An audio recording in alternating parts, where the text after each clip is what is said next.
अस्सलाम वालेकुम नाज़रीन, पूंछ न्यूज़ एक्सप्रेस देख रहे हैं आप। मैं हूं आपका मेज़बान मोहम्मद अमीन। अमूमन जिस तरीके से अवामी मसाइल को लेकर हम आवाम तक आगाही और शऊर बेदारी पहुंचाने की गर्ज से कई एक अमूर पर तबादला ख्याल करते हैं और कई ऑफिसरान और ख़ास करके जितने भी सियासी व समाजी कारकुनान हैं उनसे भी तबादला ख्याल करते हैं। लेकिन आज जिस तरीके से हमारी जो खुसूसी गुफ्तगू यानी अहम जिस टॉपिक पर बात होगी, पिछले कुछ दिनों से हम देख पा रहे हैं कि जहां महकमा अमूर सारिफिन व तकसीम कारी की जानिब से एक हुक्मनामा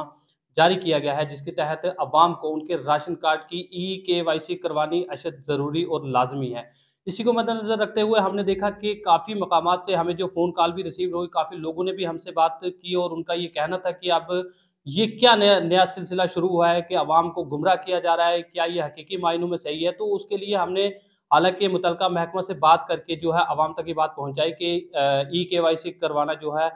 वो लाज़मी है और ख़ास करके अवाम की जानिब से अभी क्योंकि उनको इतनी शऊर बेदारी नहीं है, तो वो काफ़ी जो है इस कशमकश में हैं कि आखिर इसकी क्या पूरी तफ़सीलात हैं, किस तरीके से जो है ये KYC करवानी है। तो इन्हीं सभी चीज़ों की जानकारी हासिल करने के लिए आज हम पहुँचे हैं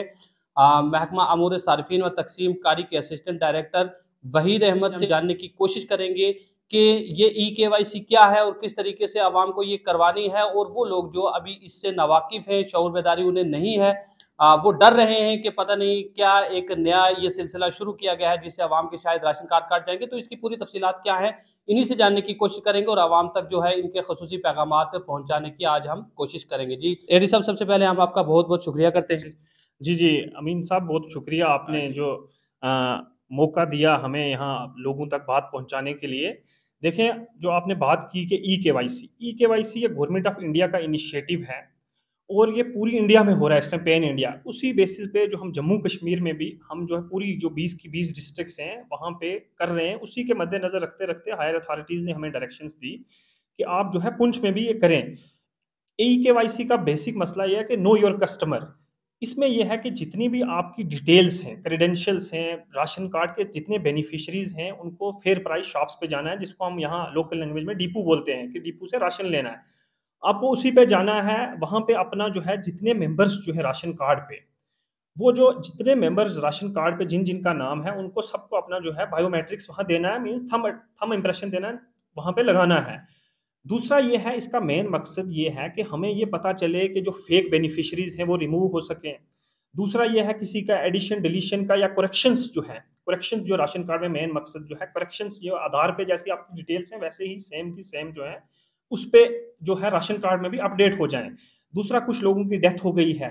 तो वो लोग अभी भी हमें अप्राइज़ नहीं करते हैं और वो राशन लेते हैं जैसे क्योंकि अभी मुझे आपको पता ही है कि हमारे फैमिलीज़ में से जिस जो भी राशन कार्ड के बेनिफिशियरीज़ हैं, उनको एक बंदे को थंब इम्प्रेशन लगाना है और राशन लेना है। इसी के मद्देनज़र गवर्नमेंट ने इनिशिएटिव लिया है कि जितने भी राशन कार्ड बेनिफिशियरीज़ हैं, वो अपने बायोमेट्रिक्स अटेस्ट करवाएँ, चेक करवाएँ और ताकि अपडेट करवाएँ। जिससे जो फेक बेनिफिशियरीज़ हैं या जिनकी जो लोगों के क्रेडेंशियल्स हैं, वो अपडेट हो सकें। लोगों को कोई घबराने की ज़रूरत नहीं है इसमें कि मतलब ये ऐसा है कि मतलब जैसे ख़ास करके उन लोगों को जो आउट ऑफ कंट्री हैं, हमने उनको अप्राइज़ कर दिया है। हालाँकि जम्मू एंड कश्मीर के किसी भी कोने में कोई रहता है, जैसे हमारी डिस्ट्रिक्ट पुंछ से कोई कहीं भी रह रहा है, वो किसी भी ईपीओएस पे जाके अपना जो थंब इम्प्रेशन, अपना आधार नंबर साथ ले जाएँ और अपना थंब इम्प्रेशन वहाँ पे जाके लगवाएँ, उसका जो डिटेल है वो अपडेट हो जाएगी। दूसरा जो स्टूडेंट्स हैं हमारे, कोई जम्मू में पढ़ रहा है, कोई श्रीनगर में पढ़ रहा है, तो उसको भी ये चाहिए कि वो जाके वहाँ अपना डाटा जो है अपडेट करवा दे। तो इसी मद्देनज़र रखते हुए अब कई लोगों के जो है वो क्रेडेंशियल्स जो हैं वो मैच नहीं करते हैं। जैसे किसी की बायोमेट्रिक्स में प्रॉब्लम आ रही है, उनसे मेरी ये रिक्वेस्ट है कि वो आधार सेंटर्स में जाएँ, अपने जो बायोमेट्रिक्स हैं, अपना आधार कार्ड है जो वो अपडेट करवाएँ। जिसमें कोई प्रॉब्लम आ रही है, जिससे उनका थंब इम्प्रेशन कंसर्न जो पीओएस मशीन है, उस पे नहीं लग रहा है। तो इसी के मद्देनज़र लोगों से मेरी ये रिक्वेस्ट है, आपका भी बहुत-बहुत शुक्रिया कि आपने हमें मदऊ किया। तो इसीलिए जो पैगाम हमारा आप लोगों तक पहुँचाएँगे कि आप जितना जल्दी से जल्दी हो सके अपने केवाईसी करवाएँ, किसी भी फेयर प्राइस शॉप पे जाके थंब इम्प्रेशन लगवाएँ। सर मैं ये भी जानना चाहूँगा जिस तरीके से KYC की पूरी तफ़सीलात जो है आपने जो हमारे नाज़रीन तक फ़राहम की है, मैं ये भी जानना चाहूँगा अगर हम देखें तो आपके इस वक़्त दफ़्तर के अंदर जो है काफ़ी लोगों की लंबी-लंबी कतारें देखने को मिल रही हैं, जिनके राशन कार्ड में आधार जो है स्पेलिंग जो मिसमैच हो रहे हैं, और ख़ास करके आपने फिंगरप्रिंट की बात की है, तो फिंगरप्रिंट को लेकर भी यहाँ पे हम देख पा रहे हैं कि जो आपकी जानिब से यहाँ पे एक आधार सेंटर कायम करवाया गया है, उसमें भी काफ़ी लोगों की लंबी-लंबी कतारें हैं। मैं ये जानना चाहूँगा कि जो यहाँ पे लोग आ रहे हैं, उनको जो नाम मिसमैच है, वो मिसमैच नाम जो यहाँ पे वो दोबारा से उनको अपडेट करवाएँगे। उसके बाद क्या फिर उनको जाके अपने जो राशन डिपो है, वहाँ पे डीलर के पास फिर से दोबारा मतलब अपने फिंगरप्रिंट अपडेट जी, जी, करवाना ये बड़ा आपने अहम सवाल किया है। इसके रिलेटेड मैं ये बताऊँगा कि जिसके भी कोई बायोमेट्रिक्स पे सपोज़ किसी की पेरेंटेज में प्रॉब्लम है या किसी का भी कोई जो आधार कार्ड में जो डिटेल्स हैं, वो मैच नहीं कर रही हैं। उसका थंब इम्प्रेशन जो है, वो पीओएस मशीन पे नहीं लग रहा है। तो वो कहीं भी डिस्ट्रिक्ट पुंछ के किसी भी कोने में हो, तो उसको चाहिए या कहीं और भी अगर वो कर रहा है थंब इम्प्रेशन जेएंडके में, तो उसको चाहिए कि आधार सेंटर में जाके अपनी डिटेल्स जो है, वो अपडेट करवाएँ। उसके बाद बिल्कुल उनको जाके जो हमारा जो पीओएस मशीन है, उसपे थंब इम्प्रेशन उसको लगाना है। ताकि उसका जो राशन कार्ड है वो अपडेट हो जाए, प्रॉपर्ली अपडेट हो जाए। तो दूसरा ये है कि जो भी बुज़ुर्ग है वो कभी भी आए, मैंने आधार सेंटर जो है ये हमारे ऑफ़िस के नीचे है, तो इसको हमने बताया कि आप जो है लोगों की जो है मैक्सिमम हेल्प करें और मैक्सिमम टाइम जो है आप अपना ऑफ़िस जो है ओपन रखें ताकि लोगों की जो मुश्किलात हैं वो हल हो सकें। और इसके साथ ये भी जानना चाहूँगा, जिस तरीके से हम देखें तो आज से तकरीबन 1 या डेढ़ साल कबल हमने ही जो है अपनी काफ़ी नशियात दिखाई थी, लोगों को शऊर बेदारी करने की गर्ज से लोगों को ये कहा गया था कि आप अपने आधार कार्ड जो है वो सीड करवा लें। लेकिन उसके बावजूद काफ़ी लोगों ने इस बात को समझा और अपने आधार कार्ड जो है लिंक करवाए थे। लेकिन उसके बाद कुछ लोग ऐसे थे जो रह चुके थे, और आज भी हम देख रहे हैं कि उनमें काफ़ी ऐसे केसेज़ सामने आ रहे हैं कि जिनकी आईडियाँ आधार कार्ड लिंक ना होने की वजह से जो है वो उड़ गई हैं। तो क्या वो आइडिया दोबारा से जो है यहाँ पे सामने आ पाएँगी, या उन लोगों को किस तरीके से जो है दोबारा उस कतार में लाया जी, जाएगा? जी। ये भी बड़ा अहम सवाल है क्योंकि लोग काफ़ी परेशान रहते हैं कि हमारी देखें आप, जो हर बेनिफिशियरीज़ को थोड़ा बहुत अपने राइट्स के लिए अवेयर होना पड़ेगा। तो उनको जो चाहिए जिनकी आईडीज़ जो है बिल्कुल डिलीट हो गई, अगर फैमिली की फैमिली नहीं है, उनके लिए हमारे पास यहाँ पे क्या है कि हम पूरी उनकी प्रॉपर वेरिफ़िकेशन करते हैं कि क्या वो हमारे पास जो प्रीवियस हमारी जो रिकॉर्ड हमारा अपडेट था या पहला पुराना रिकॉर्ड था उसमें उनका नाम है या नहीं है। अगर उनका नाम है या उनकी आईडी डिलीट हो गई है पहले थी, तो फिर हमारी जो फ़ॉर्मेलिटीज़ हैं गवर्नमेंट ऑफ जम्मू कश्मीर की जो डायरेक्शंस हैं उसके बेसिस पे जो सर्कुलर्स हैं, रूल्स हैं, उसके मुताबिक उनकी हम आईडीज़ नहीं क्रिएट करते हैं, लेकिन तब करते हैं अगर उनकी पुरानी आईडी अवेलेबल होगी या पुराने जो हमारा रिकॉर्ड है उसमें अगर वो अवेलेबल होंगे, तो लोगों को कोई घबराने की ज़रूरत नहीं है। दूसरी अमीन साहब, मैं आपके थ्रू ये मैसेज देना चाहता हूँ लोगों से कि हमारे पास, आपने भी देखा होगा, आप भी यहाँ आते रहते हैं, आप भी समझते हैं इन चीज़ों को कि काफ़ी लोग जो हैं, जो डिज़र्व नहीं करते थे, वो बीपीएल और एएवाई में आ गए हैं। उस वजह से क्या हो रहा है कि हमारे पास कोटा दिया होता है, government of Jammu and Kashmir ने कोटा फिक्स किया होता है कि इससे ज़्यादा आप ना किसी को बीपीएल दे सकते हैं डिस्ट्रिक्ट में, ना उससे कम या कुछ कर सकते हैं। उस मतलब ये इसके लिए हम उनकी हेल्प करना चाहते हैं जो लोग डिज़र्विंग हैं। लेकिन मेरी कई लोगों से भी रिक्वेस्ट है, और जो पीआरआईज़ हैं, जितने भी हमारे सरपंचेज़ हैं, पंचेज़ हैं, बीडीसीज़ हैं, डीडीसीज़ हैं, जितने भी लोग हैं हमारे जो इलेक्टेड मेंबर रिप्रेजेंटेटिव्स हैं, उन सबसे रिक्वेस्ट है और लोगों से भी रिक्वेस्ट है कि जो भी नॉन डिज़र्विंग बंदा जो है बीपीएल या एएवाई में है, उसकी हमें लिस्ट प्रोवाइड की जाए, या उन लोगों को चाहिए कि वो वॉलंटरली जो है वो सरेंडर कर दे वो कार्ड। ताकि जो डिज़र्विंग लोग हैं, आपने भी देखा होगा कि हमारे ऑफिसेज़ में, टीएसओ ऑफिसेज़ में जो हमारे 60 टीएसओज़ के ऑफिस हैं थ्रू आउट द डिस्ट्रिक्ट, हवेली हुआ, जिसमें मंडी हुआ, सुरनकोट हुआ, बालाकोट हुआ, मेंढर हुआ, और ये मनकोट हुआ और बफलियाज हुआ। तो मेरी ये रिक्वेस्ट है सब लोगों से, जहाँ जो भी हमारी बात सुन रहा है, कि आपको ये कोशिश करें कि जो डिज़र्व नहीं करते लोग बीपीएल में, वो जो है अपना जो राशन कार्ड है वो सरेंडर कर दें। ताकि हम जो डिज़र्विंग लोग हैं, जो बेचारे गरीब हैं, क्योंकि इस बीपीएल से आपको पता है कि कई लोग जो हैं वो बेचारे पेंशन नहीं ले पा रहे, जिनके पास बीपीएल नहीं है, या कई रूरल डेवलपमेंट्स की स्कीम्स है वो नहीं ले पा रहे, या गवर्नमेंट ऑफ इंडिया की कई स्कीम्स है, स्कॉलरशिप्स हैं, उस वजह से नहीं ले पा रहे क्योंकि हमारा कोटा जो है वो ऑलमोस्ट फुल है। तो हम भी एक मुहिम अपने लेवल पे वेरिफिकेशंस कर रहे हैं कि जो नॉन डिज़र्विंग लोग हैं उनको हम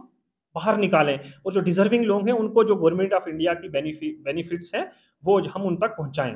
जी। सर, आखिर में ये भी जानना चाहूँगा, क्या लगता है आपको, क्योंकि सरकार की जानिब से या मुतलका यहाँ की जो गवर्नमेंट है, जो यहाँ पे जम्मू कश्मीर की, उनकी जानिब से, इंतज़ामिया की जानिब से जो भी फ़ैसले लिए जाते हैं, वो अमूमन हम देखते हैं कि आवाम के मफ़ाद के लिए होते हैं, लेकिन थोड़ा-सा आवाम को उसमें उलझन ज़रूर होती है। आवाम को लगता है कि ये मुश्किल रास्ता है, लेकिन बाद में जब उसका एहसास होता है, तो आवाम को लगता है कि उनके लिए बेहतर है। क्या लगता है आपको, जिस तरीके से ये मुहिम जिसका आगाज़ किया गया है ई केवाईसी का, जिस तरीके से आपने बताया कि डिज़र्विंग यानी जो मुस्तहिक अफ़राद हैं, जो हकीकी मायनों में मुस्तहिक हैं, उन्हें जो है इसका कोटा नहीं मिल पा रहा है, और कई ऐसे हैं जो मुस्तहिक नहीं है लेकिन वो कोटा जो है वो ले रहे हैं। क्या लगता है इस वेरिफिकेशन के बाद जो है जिस तरीके से काफ़ी लोग ऐसे हैं जिनकी वफ़ात हो चुकी है लेकिन अभी तक उनके नाम चल रहे हैं, और कई ऐसे भी हैं जिनकी बच्चियों की जो शादियाँ हो चुकी हैं लेकिन अभी तक जो है उनके राशन कार्ड में उनके नाम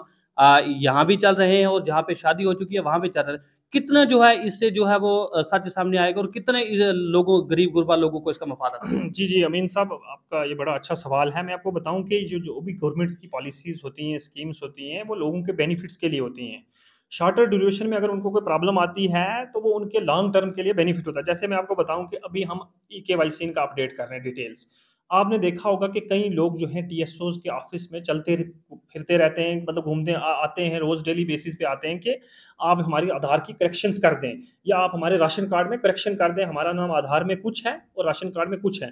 इसके बाद क्या होगा, जैसे ही ई-केवाईसी कंप्लीट हो जाएगी, लोग अपने घरों पे ही आधार नंबर डाल के अपना राशन कार्ड जो डाउनलोड कर लेंगे, और उनका राशन कार्ड जिसने ही थंब इम्प्रेशन हो गया, उसके बाद क्या होगा कि उनका राशन कार्ड प्रॉपर्ली जो है वो अपडेट हो जाएगा। उनको यहाँ आने की ज़रूरत नहीं है, फेसलेस इंटरफेस हो जाएगा। जैसे हमारे ऑनरेबल प्राइम मिनिस्टर का भी नारा है कि मैक्सिमम गवर्नेंस और मिनिमम गवर्नमेंट। उससे क्या होगा कि लोगों तक ज़्यादा बेनिफिट मिलेंगे, और डिजिटल इंडिया का जो है हमारा सपना है ऑनरेबल प्राइम मिनिस्टर का, वो भी पूरा होगा। लोग घर बैठे ही अपने राशन कार्ड्स वगैरह के रिलेटेड देख लेंगे, उसमें ये हो जाएगा। दूसरा जो आपने सवाल किया, ये बिल्कुल है कि इससे क्या होगा कि जो फेक बेनिफिट लोग हैं वो रिमूव हो जाएंगे, और जो जेन्युइन बेनिफिशियरीज अपडेट हो जाएंगे। और हम भी डीलरों से ये कह रहे हैं कि आपके पास सारे लोग आएंगे, आपको भी एक अंदाजा हो जाएगा, जो हमारे फेयर प्राइस शॉप्स के डीलर्स हैं, या जो जिनके पास पीओएस मशीन है हमारी, जो हमारे लाइसेंस होल्डर हैं, जो राशन डिस्ट्रीब्यूट करते हैं, कि आप एक लिस्ट बनाएं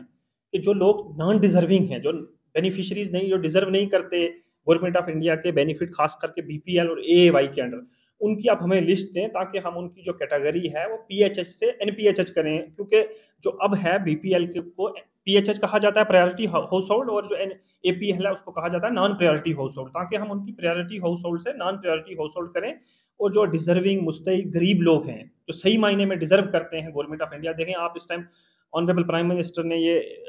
स्कीम है उनकी, उन्होंने पॉलिसी बनाई है कि गवर्नमेंट पूरी इंडिया में जितने भी बीपीएल और एएवाई के लोग हैं, उनको फ्री राशन मिल रहा है। उनको फ्री राशन जो है वो मिल रहा है प्रधानमंत्री गरीब कल्याण अन्न योजना के तहत। तो मेरी ये रिक्वेस्ट है लोगों से कि आप टाइमली राशन भी लें आपके थ्रू। और आपको अगर कहीं भी कोई कंप्लेंट आती है, कोई डीलर आपको राशन कम दे रहा है, या कोई डीलर आपको राशन नहीं दे रहा है,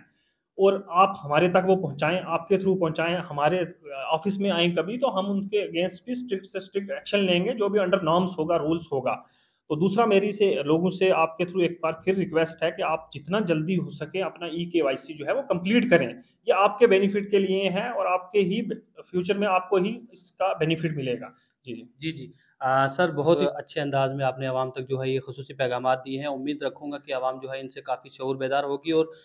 जल्द से जल्द जो है अपनी ये केवाईसी कराएगी। आखिर में एक सवाल ज़रूर जानना चाहूँगा, जिस तरीके से आपने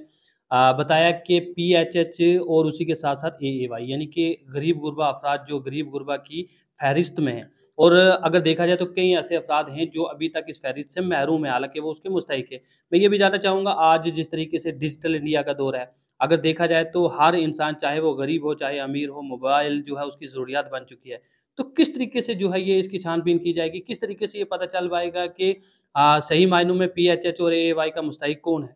जी, जी, इसके लिए पूरी पॉलिसी है, एक government of Jammu and Kashmir ने निकाली है, उसमें रूल्स हैं पूरा। तो हमारे में इनकम लिमिट का क्राइटेरिया है, जो पूरेस्ट ऑफ द पुअर हैं, जितने भी गवर्नमेंट ऑफ इंडिया का ये पॉलिसी है कि जो पूरेस्ट ऑफ पुअर हैं, जो मतलब बिल्कुल गरीब हैं 5%, उनके उनको हमने एएवाई। और मैं आपको बताऊँ कि हमारा कई लोग हमारे पास आते हैं कि हमारा आप जो कार्ड है वो एएवाई में कन्वर्ट कर दें। तो मैं आपको ये बता रहा हूँ कि एएवाई का कोटा जो है हमारा वो पूरी तरह फुल हो चुका है डिस्ट्रिक्ट गुंज का, जितना हमारे पास अलॉट था, या जितना हमारे पास रूल्स के अंडर था। दूसरा ये है कि हमारे पास इसके लिए रिलेटेड पॉलिसी है, इसके रिलेटेड इनकम लिमिट है कि इतना इनकम लिमिट होना चाहिए, उसके ऊपर जो है बीपीएल नहीं बनेगा। दूसरा, उसके बाद हमारे पास उसमें ये एक्सक्लूजन के लिए जितने, दूसरी आपकी बड़ी अहम बात इसी गुफ्तगू में निकल के आ रही है कि जो गेज़ेटेड लोग हैं, जी, जितने गेस्टेड लोग हैं, या मेरे जो बिज़नेसमैन हैं जिनका 25 लाख से ऊपर टर्नओवर है, जी, जी। उनसे मेरी ये रिक्वेस्ट है कि अगर उनका एपीएल कार्ड भी है, एनपीएचएच भी, वो अपनी कैटेगरी जो है वो एक्सक्लूजन में कर लें। जी, जिसके तहत वो उनको राशन जो है वो नहीं मिलेगा, लेकिन उनका जो रिकॉर्ड है हमारे फूड डिपार्टमेंट के साथ जो है, food civil supplies and consumer affair, वो रहेगा। एक्सक्लूजन कैटेगरी उनकी जो बनती है, जो जो लोग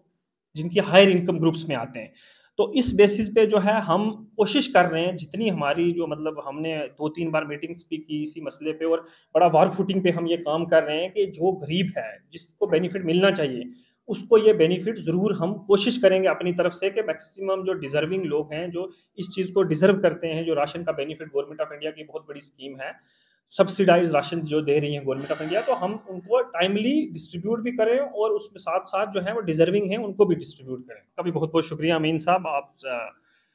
से मेरी एक बार फिर इल्तिजा है कि आप लोगों को ये बेदार करें और उनको ये बताएँ कि जो है गवर्नमेंट की जितनी भी पॉलिसीज़ हैं, जो स्कीम्स हैं, वो उनके बेनिफिट के लिए हैं। और एक बार फिर मेरी आवाम से रिक्वेस्ट है, जितने भी डिस्ट्रिक्ट पुंछ के लोग हैं, खासकर जो बीपीएल, एएवाई और एपीएल कैटेगरी के लोग हैं, वो कि अपना वो जाके ई-केवाईसी किसी भी फेयर प्राइस शॉप में डिस्ट्रिक्ट पुंछ में जाके वो कराएँ। बहुत-बहुत शुक्रिया अमीन साहब। शुक्रिया। यकीनन नाज़रीन, ये थे हमारे साथ असिस्टेंट डायरेक्टर महकमा अमूर सारिफिन व तकसीम कारी वहीद अहमद, जिन्होंने तफसीलन ये बताया कि ई-केवाईसी करवाना क्यों लाजमी है और अवाम जिस तरीके से इस वक्त एक खौफ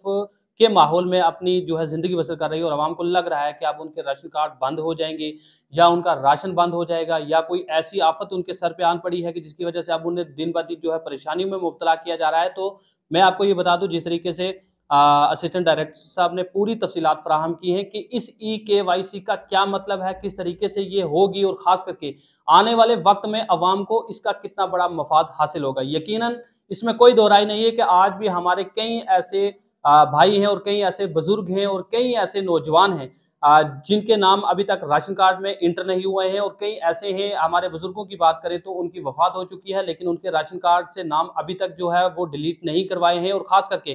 कई ऐसे घराने हैं जहां से उनकी बच्चियों की शादियां हो चुकी हैं लेकिन आज तक उनके राशन कार्ड में उनका नाम जो है उसी तरीके से चल रहा है। और जब दूसरी जगह उनकी जहां पे शादियां हुई थी तो वहां पे भी जो है उनका नाम राशन कार्ड में इंटर करवाने की कोशिश की जाती है। लेकिन आजकल जिस तरीके से डिजिटल इंडिया का दौर है और हर प्रोसेस को ऑनलाइन कर दिया गया है, जैसे ही आप वहां पे कोई नाम इंटर करवाते हैं तो एकदम से वहां पे ऑप्शन आ जाता है कि ऑलरेडी ये पहले से यहाँ पे मौजूद है। और उसके बाद फिर आवाम को काफी चक्कर लगाने की जो नौबत आ जाती है, कभी सरपंच से लिखवा के लाओ, कभी तहसीलदार से रिपोर्ट करवा के लाओ, कभी पटवारी से रिपोर्ट लाओ, कभी निकाहनामा लाओ, कभी फलां फॉर्मेलिटी जो है पूरी करो। और जिसकी वजह से आवाम जो है वो परेशान हो जाती है, उनको लगता है कि महकमा की जानिब से उन्हें ज़दोकोब किया जा रहा है। यहाँ पे ये बात करनी वाज़ेह होगी कि पिछले 2 साल कब्ल भी जहाँ जब आधार कार्ड को राशन कार्ड से लिंक किए जाने का हुक्मनामा सादर किया गया था, उस वक्त भी हमने अवाम तक काफ़ी शऊर बेदारी और काफ़ी खसूसी पैगामात पहुँचाए थे और काफ़ी अवाम जो है उससे राहत भी हासिल कर पाई थी और अवाम ने अपने राशन कार्ड में अपने आधार कार्ड लिंक करवाए थे।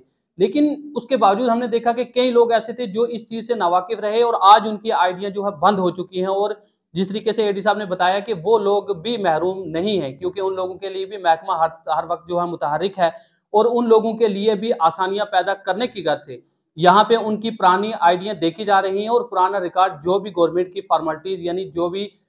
उनके लिए जो लवाजमात हैं वो पूरे करने के बाद उनके राशन कार्ड की आईडी को भी एक्टिव किया जाएगा। तो आज जिस तरीके से इन्होंने खसूसी पैगामात आप तक पहुंचाए हैं, उम्मीद रखूंगा कि आप इस पर अमलावरी करेंगे और खास करके दूसरे वो लोग जो इस बात से नावाकिफ हैं उन तक भी ये खसूसी पैगामात पहुंचाएंगे कि जल्द से जल्द, यहाँ पे कोई वक्त मुकर्रर नहीं बताया गया है लेकिन इतनी बात जरूर है कि गवर्नमेंट की जानिब से जो भी हुक्मनामा जारी किया जाता है, अवाम को चाहिए कि जल्द से जल्द जो है उस पर अमलावरी करे। तो अवाम से हमारी भी ये खसूसी अपील रहेगी, जिस तरीके से एडी साहब ने भी बताया है कि वो जल्द से जल्द अपने राशन डिपो पर जो है जाकर अपनी ई-केवाईसी यानी अपने फिंगरप्रिंट जितने भी उनके अहले खाना में जो मेंबरान जो राशन कार्ड में मौजूद हैं उनके फिंगरप्रिंट करवा रहे हैं। और यहाँ पे ये एक बात जरूर मैं करना चाहूंगा कि अमूमन अवाम को लगता है कि अब महकमा की जानिब से एक नया हुक्मनामा जारी कर दिया गया है कि हर माह जो है राशन कार्ड सारिफिन जितने भी राशन कार्ड के मेंबर हैं वो जाके जो है राशन डिपो पर अपना अंगूठा लगाएंगे और उसके बाद उनको राशन मिलेगा। ऐसा बिल्कुल भी नहीं है और ऐसा सोचना बिल्कुल गलत है, क्योंकि इस बार एक मरतबा जब आपकी ई-केवाईसी कर दी जाएगी उसके बाद आपकी फैमिली मेंबर पहले की तर्ज पर ही जिसको मर्जी आए वो ही जाके एक आदमी जो है वहां पे अपना अंगूठा लगाकर अपना राशन हासिल कर सकता है। तो आज की इस खसूसी गुफ्तगू में जो ये खसूसी पैगामात आप तक पहुंचाने बहुत जरूरत है, उम्मीद रखूंगा कि आप इन पर अमलावरी खुद भी करेंगे और दूसरी आवाम तक भी ये खसूसी पैगामात पहुंचाकर उनकी मुश्किलात का इजाला करने के लिए भी अपना अहम किरदार अदा करेंगे। तो आज की इस खसूसी गुफ्तगू में मेरे साथ बस इतना ही। अपने मेजबान मोहम्मद अमीन को दीजिए इजाजत। अल्लाह हाफ़िज़।